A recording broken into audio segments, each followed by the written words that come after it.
Hello, hello les amis Cancer, ascendant Cancer, signe lunaire en Cancer, bienvenue pour cette guidance. Aujourd'hui, nous regardons quels sont les messages que vos guides cherchent à vous transmettre pour la période du 15 septembre au 15 octobre 2024. Alors bien évidemment, c'est un tirage qui peut parler à certains d'entre vous dès maintenant et parler à d'autres un peu plus tard pendant la période, voire après la période. N'hésitez pas à revenir si vous en ressentez le besoin. Je vous rappelle que c'est un tirage général qui ne va pas parler à tous. Il est clair que ce genre de message ne peut pas parler à tous les cancers de la même façon. Donc vous prenez uniquement si ça vibre avec ce que vous vivez actuellement et vous n'hésitez pas à adapter mon vocabulaire à votre situation. Je vous encourage comme d'habitude à regardez la vidéo de votre signe ascendant et de votre signe lunaire pour avoir des compléments d'information et que ça ressemble un peu plus à un tirage personnalisé.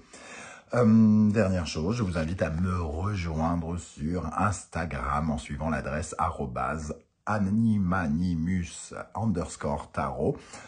Vous retrouverez l'adresse en tout début de vidéo, juste après le générique. Allez, on y va avec le message qu'on souhaite vous transmettre ici. Nous avons la force. La force, et elle apparaît à l'endroit. Je vais tout de suite retourner avec l'oracle de la musique, le chakra que ça concerne. Nous avons la note de musique sol qui correspond au chakra de la gorge. Pour moi, la force, elle nous parle de votre pouvoir de réalisation, de vos énergies, des énergies qui sont à votre disposition pour vous réaliser, pour réussir votre vie, pour construire votre vie, pour matérialiser aussi d'une certaine manière vos rêves. Ici, on vous invite très probablement à prendre conscience de toutes ces forces qui vous habitent, que vous utilisez pour atteindre vos objectifs, pour vous sentir bien dans votre vie.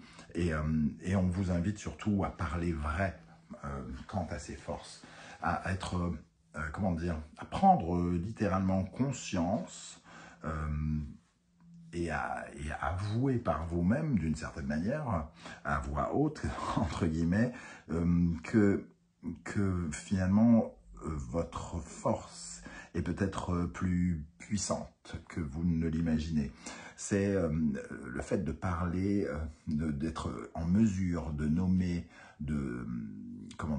d'exprimer par la gorge, donc, le fait que vous ayez des forces, de savoir exactement où sont vos énergies, vos forces et limites, savoir également apprivoiser vos faiblesses, mais avec beaucoup de clarté, de maturité, de sagesse et surtout une grande vérité.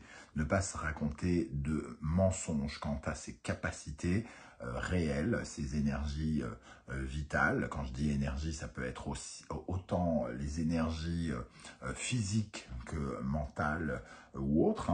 Donc ici, on vous invite à bien écouter ces énergies qui vous habitent pour pouvoir bien les comprendre, puisque cette sagesse dont on parle, cette vérité, peut être inspirante pour vous. Chakra de la gorge, c'est aussi finalement une connexion avec sa voix intérieure, puisqu'ici on peut s'entendre dans sa vérité, se voir, se sentir et avoir une sorte de franchise bienveillante quant à nous.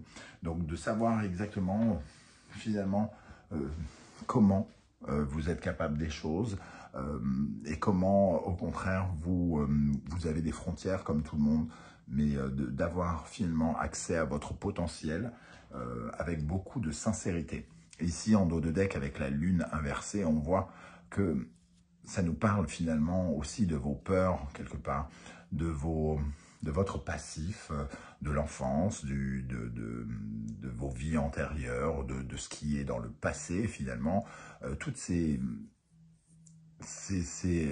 choses troubles, cette confusion, un peu comme si vous aviez tendance peut-être à vous raconter des bobards sur votre potentiel de réalisation, sur votre énergie vitale, sur votre énergie physique, que vous aviez tendance à vous dire que vous n'êtes pas capable de faire le marathon alors que vous n'en savez peut-être rien et que vous avez prouvé à de nombreuses reprise que peut-être il est possible que vous en soyez capable. C'est vraiment de ça, j'ai l'impression qu'on essaye de nous parler ici. On va essayer d'en avoir confirmation avec d'autres énergies, notamment encore avec l'oracle de la musique. Je vous rappelle que vous retrouvez les références des oracles et tarots que j'ai utilisés dans la barre d'infos.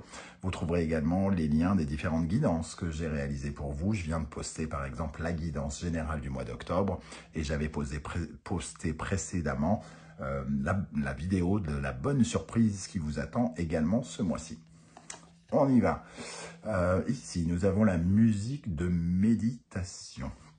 La musique de méditation, elle nous parle justement d'une certaine forme d'énergie, hein, mais une énergie où on est finalement en paix quelque part, hein, puisque dans cette notion de musique de méditation, c'est aussi une reconnexion à soi, pour avoir bien conscience de qui l'on est et bien prendre possession de son potentiel, de sa personne.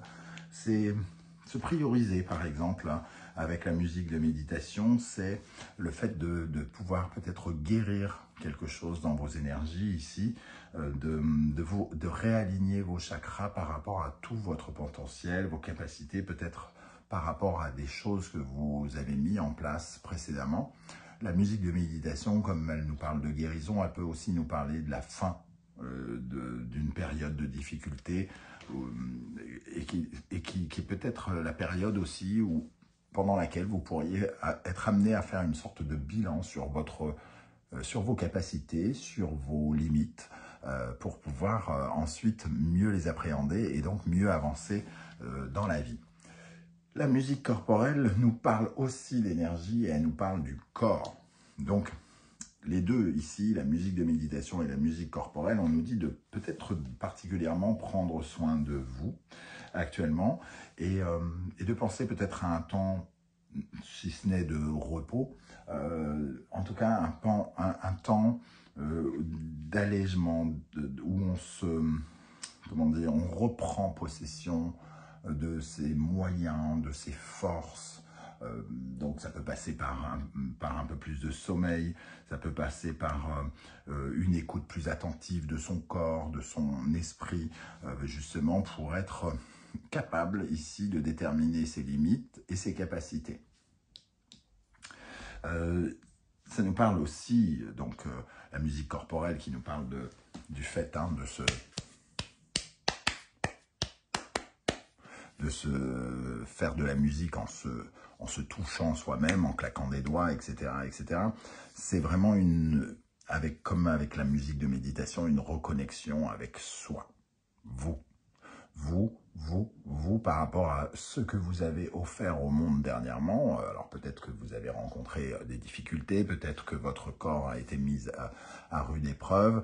Et ici, il y a vraiment de regarder les choses avec sincérité. Mon corps m'en est là et il faut peut-être l'admettre, par exemple, avec beaucoup de sagesse, ou alors au contraire dire j'ai beaucoup usé mon corps ces derniers temps et il est peut-être temps justement que j'y fasse peut-être plus attention. Ok, on va regarder avec l'oracle du soleil levant quel message l'univers et les guides souhaitent vous transmettre. On va regarder ici qu'est-ce qui est bon pour vous, qu'est-ce qui vous aide, sur quoi vous pouvez vous appuyer pour votre épanouissement actuellement. Qu'est-ce qui est particulièrement intéressant pour vous, les amis cancer, ascendant cancer, lune en cancer, pour votre épanouissement, d'après vos guides. Le Ginkgo biloba. On parlait du pouvoir de réalisation. Ici, le Ginkgo biloba, il nous parle, bon, certes, dans certains contextes d'une rencontre, mais moi j'ai plutôt envie de voir ce petit Ginkgo biloba. Ce que l'on fait quand on se réunit, quand on s'unifie avec soi, quand on réunit à la fois les idées et à la fois la force.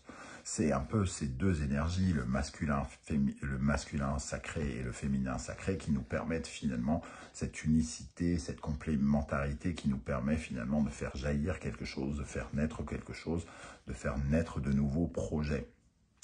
Ici, c'est ça qui est en train de se passer, c'est comme une sorte de rassemblement de vos énergies pour faire émerger quelque chose. C'est là-dessus qu'il vous faut porter votre attention de façon positive. Au contraire, qu'est-ce qui pourrait vous parasiter, vous freiner, vous ralentir? Qu'est-ce qui mériterait d'être rééquilibré d'après vos guides et l'univers, les amis Cancer? Alors, on a deux cartes ici, finalement, de rencontre. Alors, soit ça nous parle d'une rencontre, mais je n'en ai pas forcément l'impression, parce qu'on nous parle vraiment de votre pouvoir de réalisation ici. Plutôt avec ces grues qui nous parlent de loyauté, de sincérité, d'une façon générale, j'ai plutôt envie de parler de ne pas céder à une certaine forme de tentation, puisqu'ici, les grues qui nous parlent plutôt de longévité, de loyauté, de quelque chose qui est sincère, qui est affirmé, j'ai envie de dire, qui est clair, qui est solide. On vous dit de ne pas vous attacher à la tentation, de ne pas vous attacher à ce qui est peut-être à court terme, peut-être à ce qui ne vous emmènerait pas loin, à ce qui ne serait pas solide, à l'infidélité. Alors quand je dis l'infidélité, c'est pas véritablement l'infidélité, à moins que cette force représente une énergie explosive, sexualisée. Hein. Mais pour moi, c'est plutôt être fidèle à vous-même, être fidèle à ces deux parties de vous qui peuvent créer ce petit quelque chose. Ce que vous avez créé, ce que vous êtes en train de créer a plus d'importance que toutes les tentations, que toutes les choses que l'on peut visualiser à court terme. Je ne sais pas du tout si ça va vous parler, ça. On va essayer de compléter avec le tarot d'Irtis. En tout cas, on nous dit de faire preuve de sagesse ici.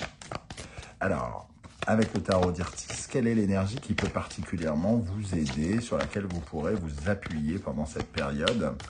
Les amis Cancer, ascendant Cancer, signe lunaire en Cancer. Le fou. Se lancer dans le vide vers de nouvelles aventures. Ici, il y a quelque chose à oser pour construire une nouvelle vie, un nouvel mode de pensée, de nouveaux comportements. C'est un peu comme si vous deviez faire ce bilan pour savoir quel est votre potentiel. Où est votre énergie? Où sont vos limites pour vous permettre justement de mieux vous lancer, de mieux créer quelque chose de neuf? Qu'est-ce qui vous ralentit, vous freine, vous parasite et qu'il serait bon de rééquilibrer d'après vos guides avec les grues ici pour les cancers? L'amoureux. C'est assez, somme toute, assez logique. Ne visez pas l'amoureux. Peut nous parler encore de batifolage, hein, soyons clairs, donc d'infidélité aussi, mais c'est plutôt pour élargir le sujet, puisque l'infidélité va ne pas parler à tous. Hein. Ici, on nous parle que ce qu'il faut rééquilibrer, c'est de pouvoir se reconnaître dans un miroir, de pouvoir assumer ses choix, de pouvoir faire des choix. Le choix, c'est renoncer. Quand on parle d'infidélité, c'est de ne pas être capable de faire un choix, notamment. Donc c'est pour ça que ça veut dire également ça. Mais ici, c'est... si vous faites quelque chose qui ne coïncide pas avec votre cœur, ou si vous n'êtes pas en mesure de l'écouter, forcément, vous serez emmené dans... votre orientation prendra une tournure particulière. Si au contraire, vous êtes capable d'écouter votre cœur ici et de vous rassembler, vous saurez exactement l'endroit qu'il vous faut suivre, dans quelle direction aller. Ici, ça peut nous parler de beaucoup d'hésitation, d'incertitude et d'avoir tendance à peut-être à couper court et aller au plus rapide. Aller au plus rapide et courir à la tentation plutôt que de vraiment construire, de vraiment réaliser ce qui vous est essentiel. Ici. Hein. Ok. On va regarder avec le tarot Symbolon. Quel conseil donc l'univers souhaite-t-il vous transmettre au travers de ce tirage avec la force à l'endroit et le chakra de la gorge? Quel conseil l'univers souhaite-t-il vous transmettre ici? Là, Celle-ci, elle veut venir, mais ok. Nous avons Vierge, Mercure, Scorpion et Pluton. Ça nous parle d'auto-sabotage, hein, d'auto-punition, d'auto-torture. Ce degré d'exigence, ce côté cadré, ce côté sérieux ici. Il y a quelque chose qui est un peu psychorigide en vous. Une pensée ou une façon de voir quelque chose. Et on parle de cela dans ce tirage. Donc, soit c'est psychorigide dans votre façon d'aimer, soit psychorigide dans votre façon de gérer votre maison, de vivre votre vie professionnelle. Cette soif de perfection ou de cadrage, quelque part, vous blesse, finit par, comment dire, finit par vous auto-saboter. Cette carte, elle vous invite à lâcher prise sur certaines choses, sur ce besoin de perfection peut-être, ou qui finalement finit par vous faire mal. Il y a quelque chose ici de plus lumineux que vous n'osez pas regarder. Et on vous dit transformer cette exigence, transformer ouvrez votre esprit quelque part sur quelque chose de moins tortueux, de plus libre. Redécouvrez finalement la vie en vous écartant d'une certaine forme de souffrance que vous vous infligez à vous-même sans parfois même vous en rendre compte. Ok, on termine avec les portes de l'intuition. Le masque, en montrant une fausse image de vous, vous vous éloignez de votre véritable être. Et c'est exactement ça, hein. L'amoureux, c'est un peu un miroir dans lequel on se regarde et on voit son jumeau maléfique. Soit on est capable de se mettre d'accord avec son jumeau maléfique et on peut multiplier les choses, soit on n'est pas en accord avec son cœur et avec son jumeau maléfique, et dans ce cas-là, on divise les choses. Ce masque ici, il vous sert certes à vous cacher, mais finalement, on ne peut pas vous reconnaître. Vous-même, vous ne pouvez pas vous reconnaître derrière ce masque. Parce que c'est un masque de faux semblant et qui vous empêche d'être authentique. Soyez authentique. Jugez de vos capacités, de vos énergies avec vérité. Montrez-vous avec beaucoup de vérité et les résultats n'en seront que meilleurs. La bonne nouvelle, en vous réjouissant du bonheur des succès d'autrui, ils rejaillissent naturellement sur vous. Bon, on est dans un tirage général, je pense que ce n'est pas forcément le succès d'autrui, mais ça peut être d'une certaine manière un succès pour vous, ou le ressenti de ce succès, ou l'acceptation du succès de l'autre, si au contraire vous êtes en échec, mais quand on se réjouit finalement du succès des autres, quel qu'il soit, même notre ennemi, finalement on n'en a que beaucoup à gagner. Mais ici j'ai plutôt tendance à dire qu'on parle peut-être de votre succès à vous et que c'est justement l'occasion pour certains de juger de leurs capacités et de les regarder avec authenticité. Voilà les amis, Cancer, comment je ressens ce tirage. Je ne sais pas du tout si ça parlera à certains d'entre vous. J'espère que vous serez nombreux à venir commenter votre témoignage à tous sur un seul tirage commun. Ça peut tout à fait être intéressant de voir le parallèle entre une situation et une autre. En tout cas, si vous ne souhaitez pas étaler votre vie sur YouTube, vous le savez, vous pouvez quand même laisser un petit coucou et un petit émoticône de votre choix, histoire de dire que vous êtes passé par ici. Je tenais à remercier toutes les personnes qui like, qui partagent, qui commentent, qui s'abonnent, et toutes les personnes qui ont fait l'acquisition de mes deux oracles, l'oracle du soleil levant et l'oracle de la musique. Vous n'imaginez pas à quel point votre soutien est précieux pour moi. Merci infiniment. On se retrouve très bientôt pour une guidance sentimentale, relationnelle, amoureuse. En attendant, prenez bien soin de vous les amis Cancer. Merci d'être là et à très très bientôt. Ciao, ciao.